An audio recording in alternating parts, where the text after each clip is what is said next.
I was in, real crossroads about myself. And I remember walking up the road and I was praying to God. I said, God, like, why have you made me this way?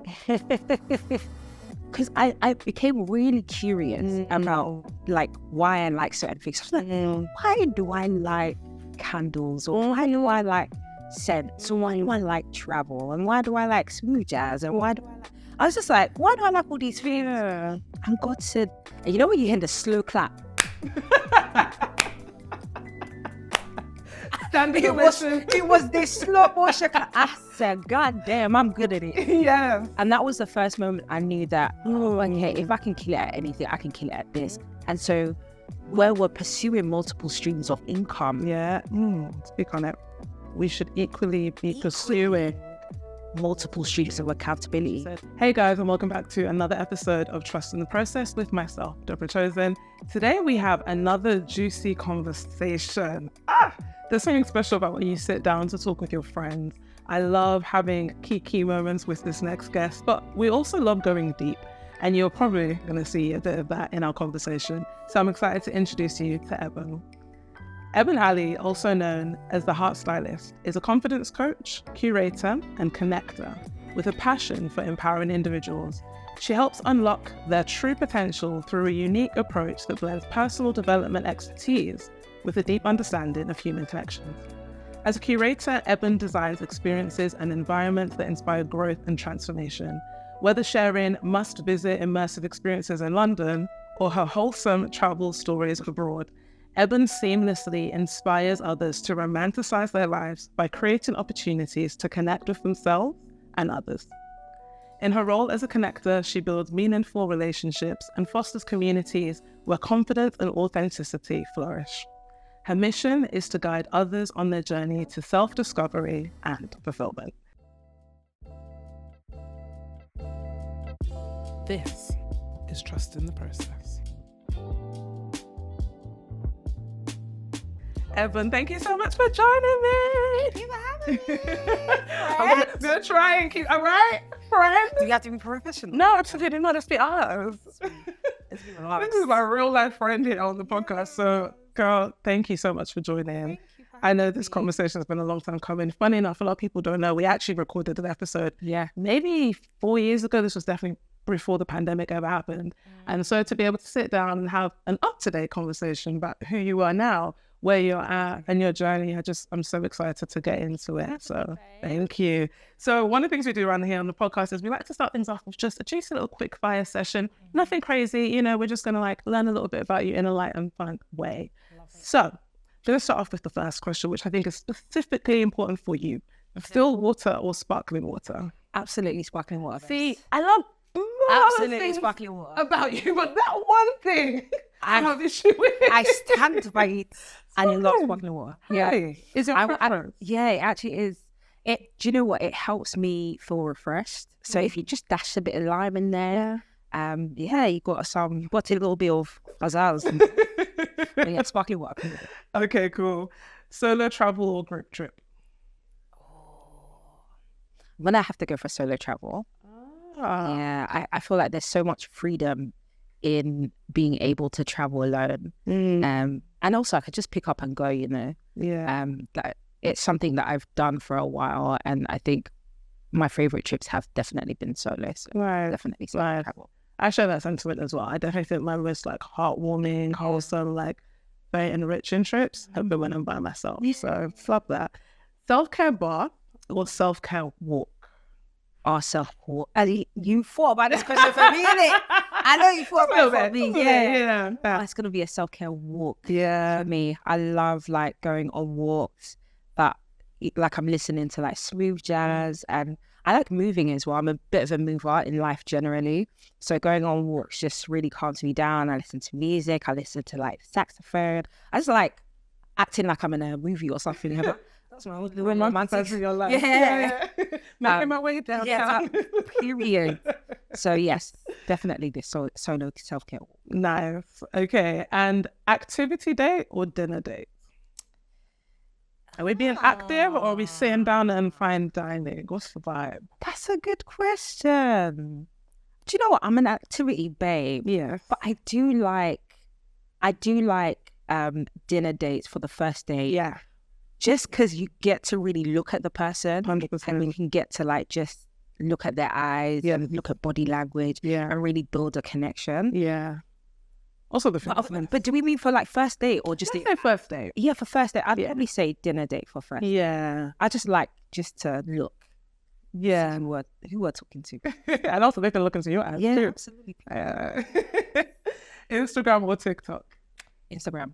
Didn't even hesitate. Yeah, did hesitate. I'm not doing it for you. Do you know what? I like the community element of Instagram. Yeah. You know, I feel like my favorite thing about Instagram is my DMs because of all the conversations and the connections that I get to make on there.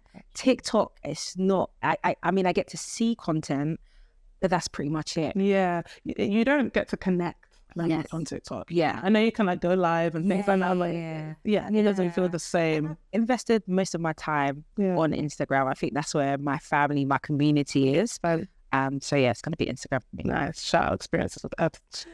And final question. Which do you prefer, being behind the scenes or on the stage? You said on the stage.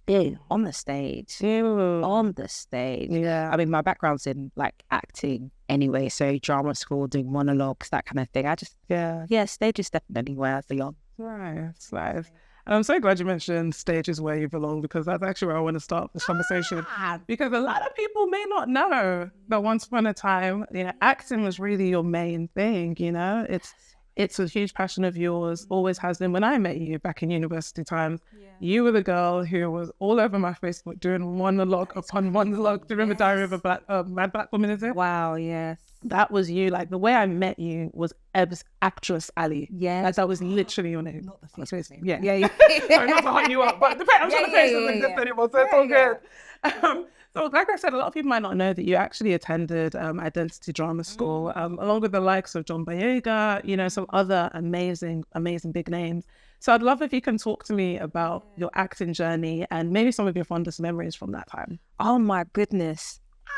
You took me way back. Yeah, acting. So basically I discovered that the first time I realized that I was good at something was in secondary school. And I had a drama session, and basically they asked us to prepare a monologue, and it was just a quick monologue, like in under like 10 minutes, come up with something. And we did this activity called hot seating, where basically the actor stays in the middle of the circle and everyone kind of is like sits around the circle and asks the character questions.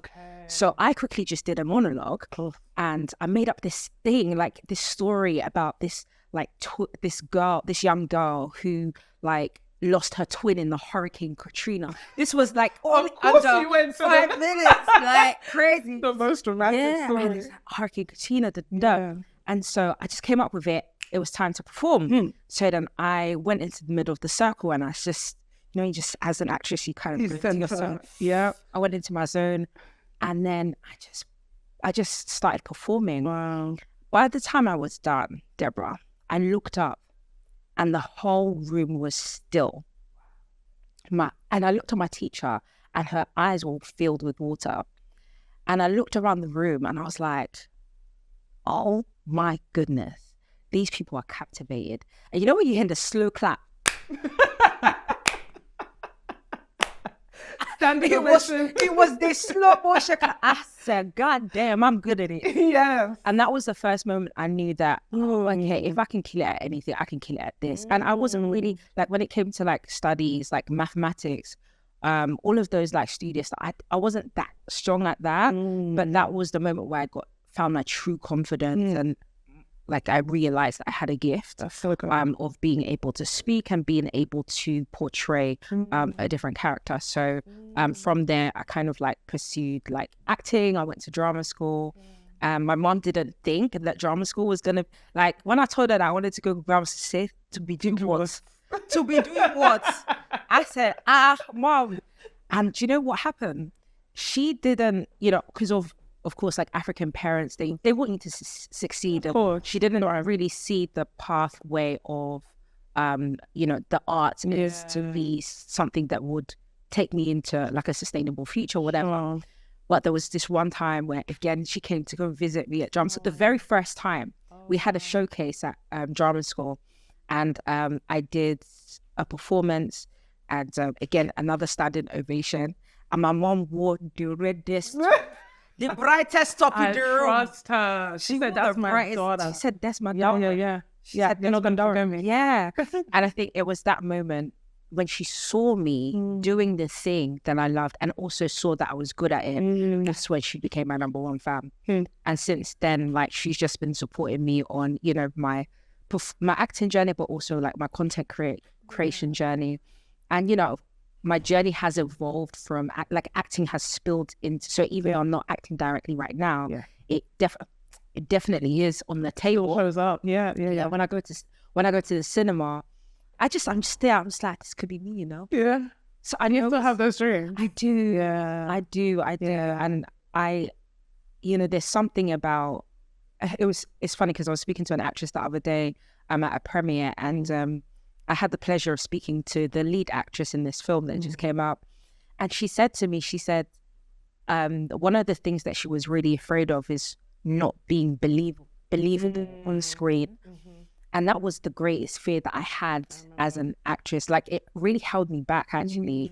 That imposter syndrome, that kind of experience of like being on screen and not being believed. Because I know when I see someone performing, I know whether I believe them or not. Yeah. And so I just didn't want to be in a position where people don't believe. People like, sure, that's it. Yeah, that's the worst. That's when you know that you're not really present. Yeah. And so it's funny because it coincides with my day-to-day life about, you know, being able to be present and be still, and really kind of being your body and the experience of it. So, yeah. Wow, what a journey. And it's so interesting as well. You know, I think when you talk to people about like the thing that once upon a time made them come alive, and maybe still does, like there's always like a trend, you know, when I think about acting, you're creating an experience, you know, for people that are watching, you're creating an experience for the audience. So whilst today you may not act in the same function that maybe once you did, or the same frequency, that creating of experiences, that, you know, putting on a performance, so to speak, that making people feel something. Yes. You know, you still do through everything that you do. And so I just think it's so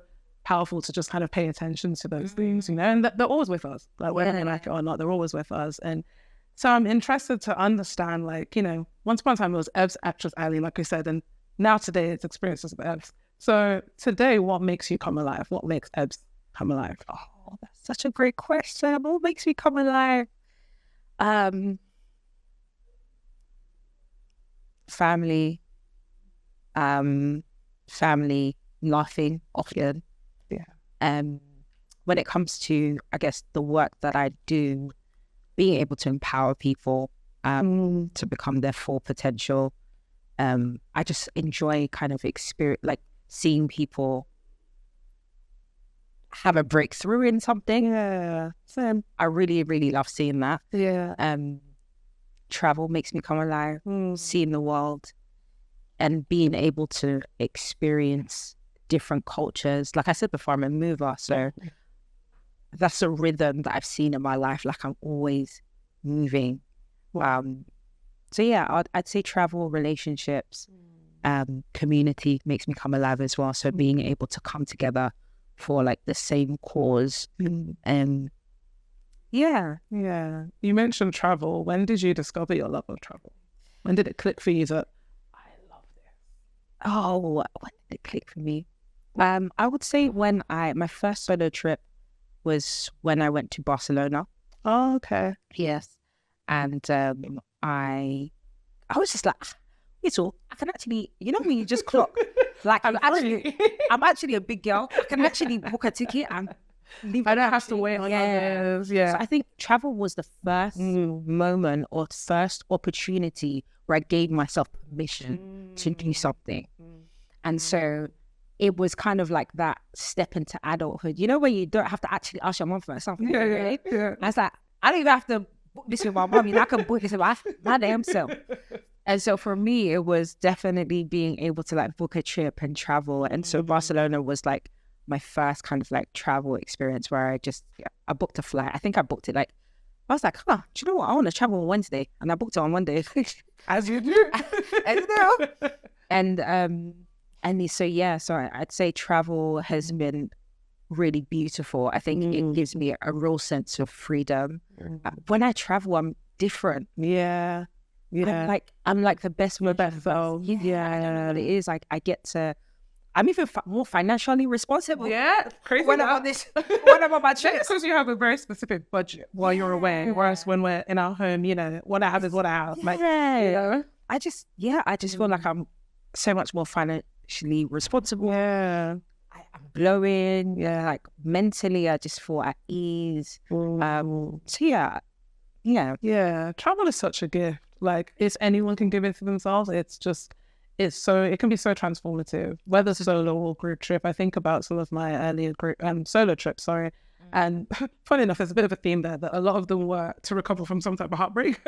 But kind of eat, pray, love vibes. But each one of them, and I've had like wholesome memories from. I think you're able to better meet yourself as well when you're on these solo trips. So learning, what do I actually want to do when no one else is pulling the string? Yes. What do I like? Where do I want to go to eat? Like seeing yourself in that way, I think can be so powerful. Yeah, and you just really I think for me, when I started solo traveling, I started coming alive, because I think when you're away from the noise and when you're away from people's opinions and thoughts and motives about who you are and people's ideas, when you pull yourself out of that and you go on this quest and then you're with yourself, you're like, oh, I love this. Like, one thing I discovered, it's kind of like, I don't know if it's weird, but one thing I discovered about myself when I travel is that I love experiencing countries at nighttime.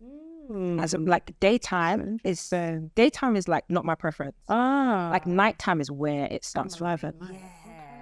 It's the nightlife. It's just the hustle and bustle. Yeah. So when I travel, I just I love to kind of experience it at night. And when I'm walking, I love meeting people, connecting with people. I think that's one of the beautiful things that happens to me when I travel, is the relationships that I get to build. I've had the most beautiful. I went to Thailand. I made some really cool friends. One of my best friends I met in a dormitory in Norway. And she's like in Morocco. She lives in Morocco, and she invited me to Morocco. I had the video that went viral about that, which was really cool. It was amazing. So like some of the relationships that you build on the way can be so transformative. So I always encourage people, when you have the opportunity, definitely travel. And you'd be surprised about how many people who don't actually solo travel because they're afraid of going alone. Definitely. And so I would just say, like, watch videos, have kind of find a country that connects with you. Sometimes you're not for everywhere as well. Sometimes you just kind of cling on to a particular place and it just makes sense in your head, and you feel safe there as well. I love that. Ebun, you're the queen of experiences. I think it goes without saying, right? There's a little nickname that I've called you from the experiences. we'll just leave it as the queen of experiences without. But I've always seen you as being someone who is able to create an experience out of nothing. I love the way in which you romanticize your own life, whether it's taking yourself to 5-star hotels to work from, or it's just making the most of going to the cinema. You have your big cinema trip, a group of people who make an experience out there to cinema. I just love how you romanticize experiences. And I know that you also did this as well, within previous roles, like at Chidi Ashley, where you were curating travel experiences, luxury travel experiences at that, for women from all over the world. Can you talk me through maybe your process when you are creating these experiences, and why is it important for us as Black women, especially, to romanticize our lives through experiences? I love that. I think, so my process really is, how do I want to feel? Or when I'm creating for somebody else, it really is about, how do I want people to feel? Because for me, it's always about the transformation. It's about the journey. It's about how they leave feeling. So even if I'm, hosting an event or creating an experience for a client, I always ask, how do you want them to feel by the end of it? Do you know what I mean? Do you want them to feel uplifted? Do you want them to feel joy? Do you want them to feel motivated? Do you want them to feel connected? What are those like key driving emotions that you want to experience? And then what I do is then I start to tie in opportunities or activities or things that help to bring out those emotions, if that makes sense. Yeah. So it's very thoughtful, very strategic. So when it comes to like group trips and group travel, everything, you might have like some of the touristy things that you want to do on your itinerary, but then we'll curate opportunities for people to really bond and connect, or to play, or to, some of these like really beautiful moments that help you remember that this was a trip of a lifetime. Yeah. Do you get what I mean? Like, make your experience memorable. Exactly. Yeah. And that's what I love, is creating those unforgettable memories. And so when it comes to women, romanticizing their lives, I think it's just so crucial for us to enjoy the experience of life that we have it, because we experience so many painful thoughts. There's a lot of painful moments. Like, life is so beautiful, but equally painful. Yeah. And, some of the ways that I cope with pain is making or creating something beautiful out of that, if that makes sense. Yeah. And so when it comes to, I think romanticizing is like it's a choice that you make. It's like almost kind of reframing an experience into something that's positive. So sometimes if I feel limited, or if I feel stuck, actually, what? Let me go for a walk. Like, how can we make this walk even better? We take it to the next level. How do I take it to the next level? Oh, I'm going to listen to some music. Do you get what I mean? Yeah. Or how, if I go on I'm trying to think of other things that even if maybe, sometimes this is a little thing that I do sometimes. Yeah. Let's say you're drinking water, right? I'm like, how can I don't really like doing this, so how can I make this experience a bit more enjoyable? Right. So it might be pouring it into a nice glass. Right. I really like Tupperware. It might be adding lemon and lime and ice cube. Might be drinking it from a glass straw. Just romanticizing it and turning an everyday, ordinary thing into an experience. Into an experience, or into something that's extraordinary. Yeah. And taking it up. Yeah, like you say, taking it up a notch. So yeah, I love that, because I feel like romanticizing your life requires intentionality, and absolutely, that's what you bring. Yeah, it's absolutely about intentionality. It's about being present too. It's about being connected with yourself, with moments, and really allowing yourself to connect with you. Like, it gives you an opportunity to know what you really like. Yeah, what you truly like. And I'll tell you this really funny thing that happened to me just before I got my my travel role in 2021. Is that I had a moment where I was walking and praying, and I was like, because I was praying for a job at the time. Yeah, sure. And I was in real crossroads about myself. And I remember walking up the road, and I was praying to God. I said, God, like, why have you made me this way? Because I became really curious about like why I like certain things. I was like, why do I like candles? Or why do I like scents? Or why do I like travel? And why do I like smooth jazz? And why do I like... I was just like, why do I like all these things? Yeah. And God said, because I do. Like, literally, he responded to me and said that, because I do. I gave you those desires. I was like, what? Because I love the cheeky sunset. No, listen, girl. There's a lot of sunset with that somewhere in the world. You're doing amazing, sweetie. That is God's, like, the sunset is like God's love language to me. It's love. Literally, every time I see it, I feel so joyful. Like, I feel so at peace. Yeah. Do you remember that birthday we had on the rooftop of yours where the sun came out? It was perfect. Also, you did post a reel about that, so people can see that, thankfully. Well, yeah. Stunning. Literally. And I was like, God, why? So I got so curious, because I was like, I have these things, but you think it's in your head. Like, you think it's unimportant to what, that you like certain things, or you want certain things, or you have certain desires. And I kind of like put it to him, and I was like, Lord, why do I like these things? Because I like it. Because I want it. Like, I put it there. Yeah, I put it there. And I feel like that's the moment where I accepted that this is me. And gave myself permission. Okay, this is how God has built me.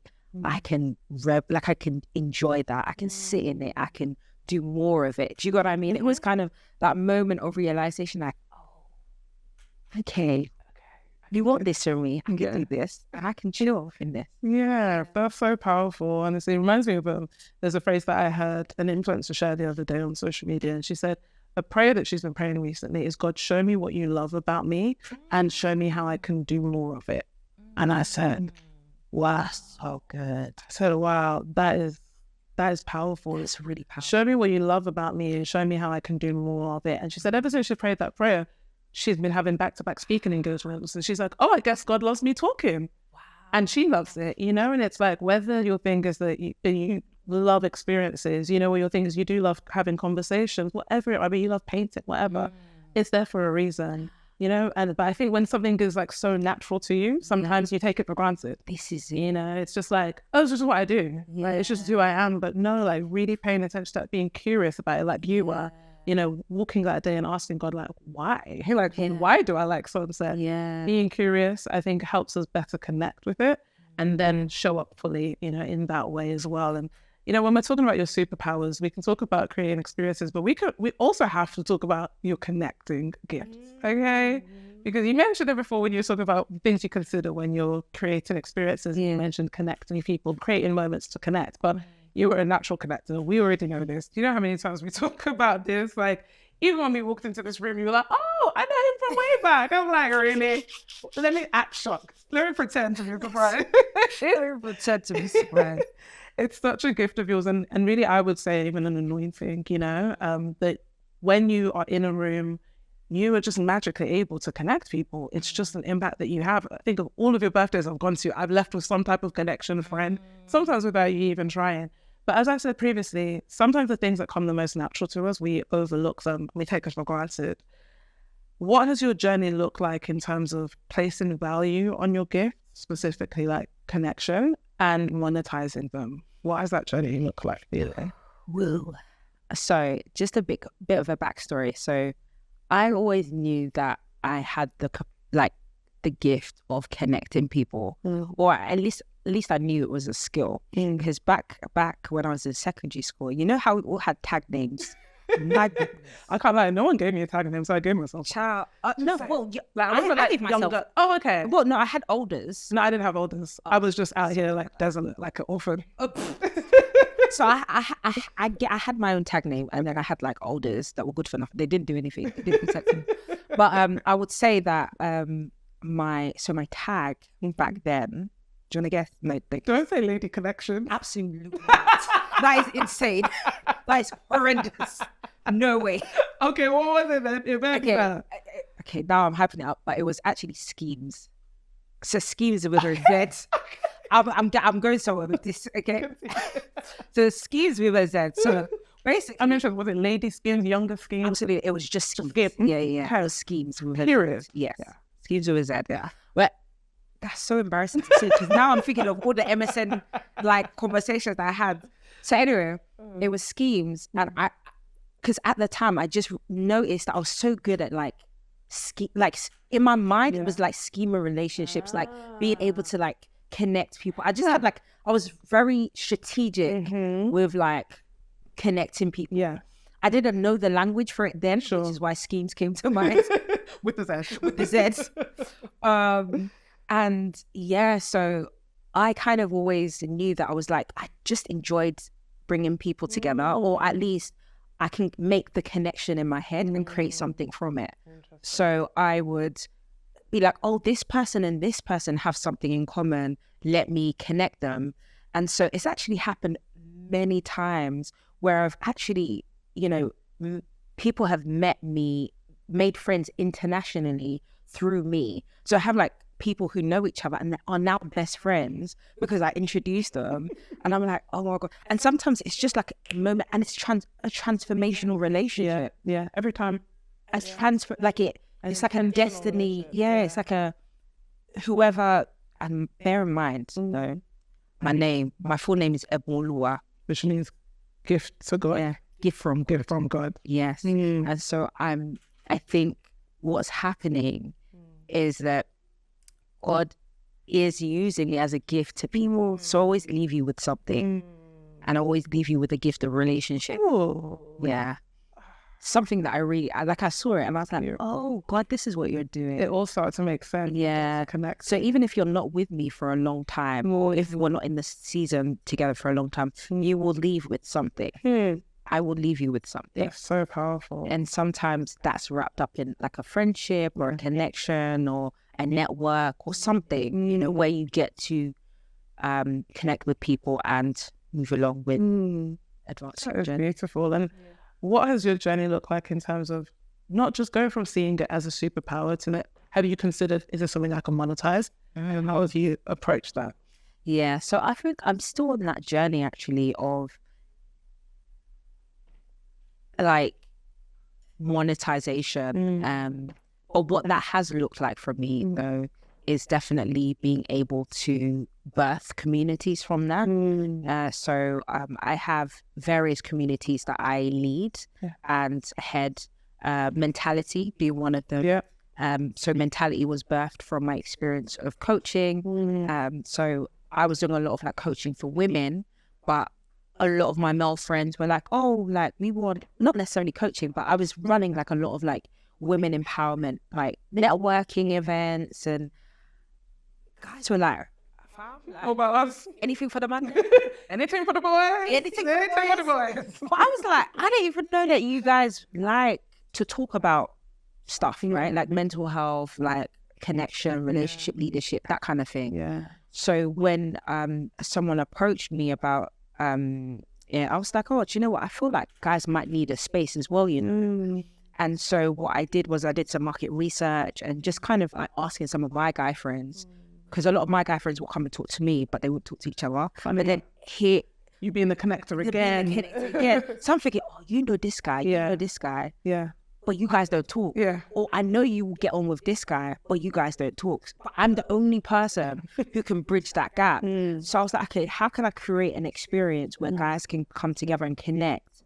And so, we had our first event in 2017. I basically pulled together a team and got the Holy Spirit gave me Mentality as like the title, Mentality. And he was like, yeah, this is what you're going to do. And I was like, but I'm a woman though. Like, how are we going to do this? I don't want the guys to be side-eyeing. Do I need to wear a cap? Do I need to wear a mustache? But yeah, we had our first event in 2017. About 150 guys showed up for that. Black men. And they say black men don't go to events. And they say black men don't go to events. And that was incredible. We had loads of like panel guest speakers. It was a networking event. So many guys from my life. A lot of men who are like my brothers and like my friends. My dad was even there. And it's like this.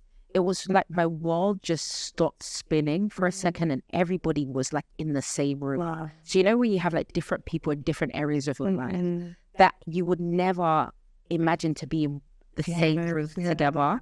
They were all there.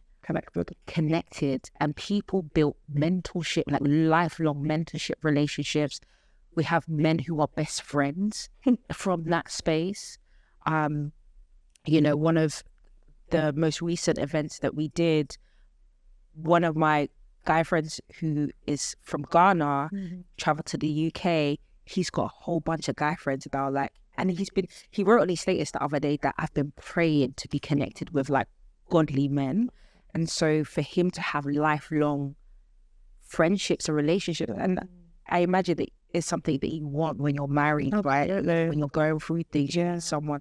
And when it comes to guys, it's like they want these relationships, but don't necessarily know how to ask for them or seek out for them. So spaces like Mentality was really transformational. And it has been a beautiful experience seeing guys connect and have conversations and talk about things that you just wouldn't see, like how guys are talking about panic attack, about like so many they talk about so many things, and being able to just be there, observe just in the background and just watch, it's like so beautiful. I can imagine how healing that must feel as well. You know, like, because you mentioned previously, like one of the things that makes it come alive is helping people make breakthroughs.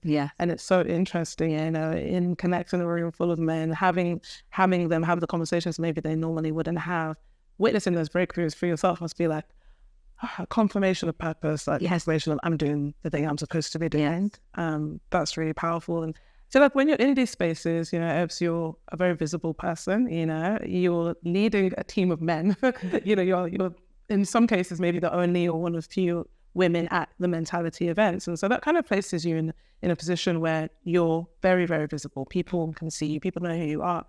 And I think also because of like the way that you are, because you naturally come across as confident, you come across as vibrant. I believe you're extroverted. Correct me if I'm wrong. Yeah. Okay, cool, team extrovert. But as an extrovert, I think it's easy for people to maybe look at you and to think, she's confident. She's been confident her whole life. She feels confident, and that's why she's able to show up in this way. But I remember you made a video about how, you know, for many years you had felt visible but not seen. Can you talk to me a little bit about that, and what has your confidence journey looked like? Oh, child, man.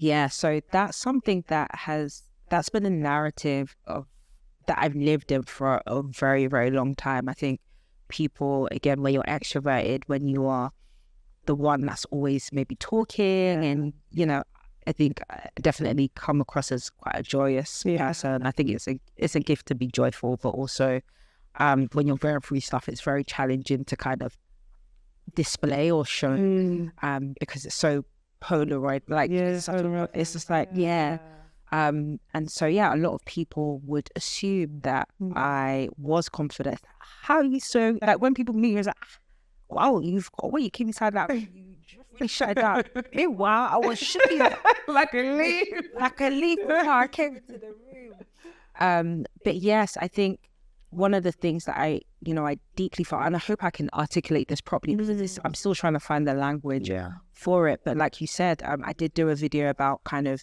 you know, being visible, like being visible but feeling unseen. And what I realized that was because when I was processing, I was looking at myself from the outside point of view, but I realized that what I was really experiencing was a disconnection from myself. So I was more focused on what other people needed, what other people thought, what other people expected, what other people want, what other people desire, or people's desire to my desire for me to be desired. I was just so disconnected from myself. So I was really just not taking care of myself as you think you would, right? Like if there's a self-abandonment that happens, you're not focusing on you. And so I had a real moment of like clarity around like, oh sis, you're not here with you. And I think, you know, when the pandemic happened, that was a good kind of wake up call for me, because, you know what, we were all stuck at home. And I was like, do I like myself, Sha? You know, when you wake up in the morning, it's just like, oh, do I like this person? Do I like me? Do I like my personality? Do I like the habits that I have? Do I like how I look? Do I like how I feel? Do I like how I deal with things? There was a lot of things about me I didn't like.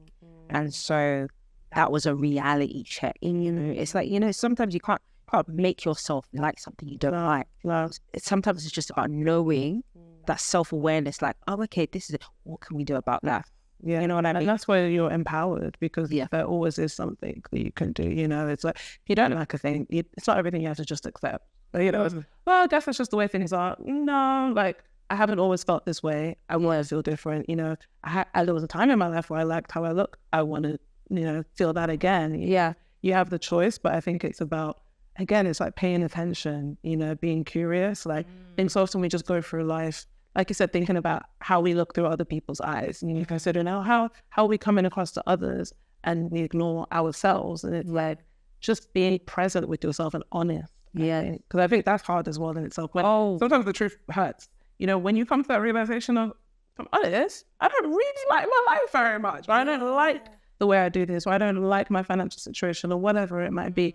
That's going to be a tough pill to swallow, but it's important for us to actually better be with ourselves. Absolutely. And you cannot conquer what you cannot confront. You know, that's something that really resonated with me. I was like, wow, I have to, in order for me to get past this, I need to deal with this. And this is not about everybody else. It's about me. Yeah. You know, it's about how I want to show up, how I want to exist.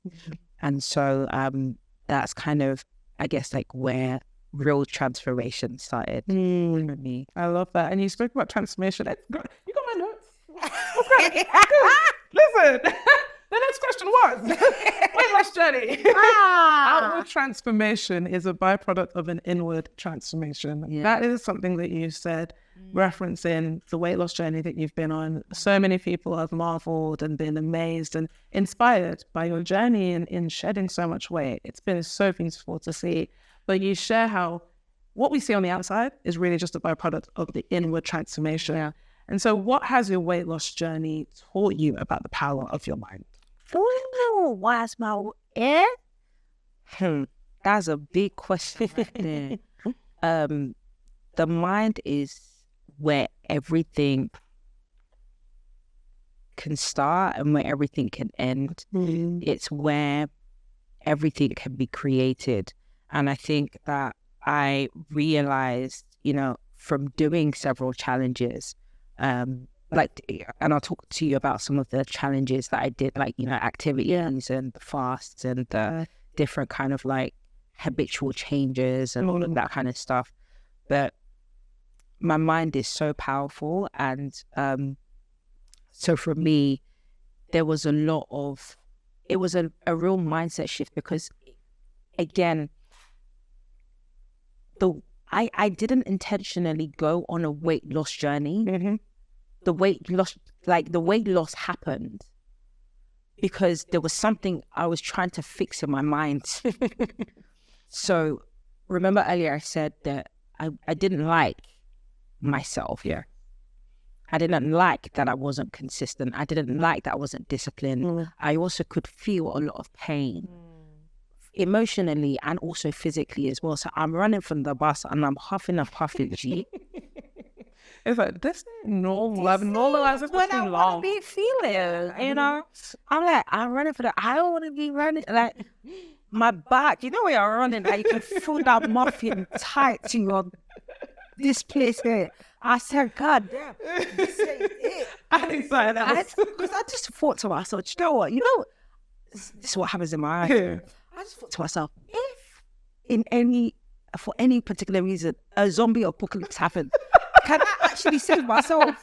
Would I make it? Will I make it? Would I make it? Because I was thinking, just important running, questions, you know. like running and just like being able to save myself. Like, I'd have to jump into someone's car. But how about if there's no car? So it's stuff like that. I was thinking of stuff like that. I was like, damn, like, actually, I don't like this. Yeah. I don't like that I feel pain. Yeah. I don't like that I'm like always like I'm irritated, but I don't know why. I don't like the fact that I have like period pains that are like excruciating and I don't know why. I don't like the fact that I have no control over sugar. Like I don't like the fact that I was like addicted to sugar. Yeah. I don't like that. I don't enjoy it. I don't enjoy that. And so for me, it was kind of like a gift to myself to be like, let's find out why this all is happening, you know? And that's what the mind, that's kind of where the work started. So it's like getting curious, educating myself, you know? Accountability, all of these different things. And that's something. Girl. So that kind of, for me, it was the curiosity about myself. That was the mindset shift for me to see the transformation that I've seen. And then everything just started to happen. Yeah. So once I started to like, okay, I understand the principles of movement. Yeah. It's not, I don't need to go to the gym. I just need to be able to move. The body's an engine. Yeah. Do you get what I mean? If you keep a parked car there for a long period of time and it hasn't moved for ages, it's going to take a while for it to like start up. Do you get what I mean? So for me, I now started to see my body as an engine. Like, if I want this body to take me to the end of my life, to be the strongest, best possible self, for me to have children and to, God has, look at us Black women. God has gifted us a fine face. Yeah, that's right. But Like people think, oh, I ain't gonna give away my age now, but people be thinking like I'm you're gonna a lot lie out. like you got ID'd, I'm sure. Period. Yeah. So I'm just like, God has graced us with like good age looking faces. Let me lean into that. Let me make it easier for that grace to continue. Do you know what I mean? So for me, it was like, it was becoming like a love for myself to be able to make these changes and see a life that I really want. Because I know that if I'm healthy, if I'm being able to move, if the oxygen is flowing as it should, I can show up to places like this so much more confidently, better. I can show up to work better. I can just You have longevity as well. Like you can go further for longer. you see it. Type in, oh, child, I'm burnt. Yes. And you can do follow the things. process. Yeah. And you can do just the things that you think are hard. You can actually do them because you're pushing through the hard parts yourself. So that kind of was the mindset shift for me. It was that initial curiosity to get to know myself. Okay. Crazy enough, our time is fast spent, as they would say back in the church. But I can't let you go without talking to you about multiple streams of accountability, which is your phrase. I'm not taking that, okay? But Listen, you speak a lot about the importance of multiple streams of accountability, and you mentioned how accountability has played a role in even the weight that you have been able to lose. Speak to us briefly about why is it important to have multiple streams of accountability? yes. So accountability is something that has changed my life, like transformed my life, because once you hold yourself to account to people outside of, we lie to ourselves so much, we hold ourselves to a standard we can't keep. And so sometimes it's important to have people hold us to that standard externally. And so what that looked like for me was having accountability in my finances. So I have a wealth coach, having accountability in my relationships. So when it comes to community, family, I have a therapist, accountability in my fitness. So I have like a group in which I kind of share photos with, like they know if I'm going to go to the gym, if I'm going for a walk or that kind of thing. And then accountability with you. So I have accountability every Monday without fail. And we have our own like check-ins on like life and what we want to do in the week. And we know how our minds work. And that's kind of been it has been transformational. They have. And so where we're pursuing multiple streams of income. Speak on it. We should equally be pursuing multiple streams of accountability, because those are the things that will hold us up to a higher standard in our lives, in all areas of our lives. So if there's any area of your life, or if you are walking life without any accountability to a mentor, a coach, a business coach, a counselor, then are you really setting yourself up for success? And these are principles that I've lived by. I've seen the biggest change, the biggest transformation when I am accountable to people, when there are people who are holding me to a standard that I've set for myself, a goal I've set for myself. So anytime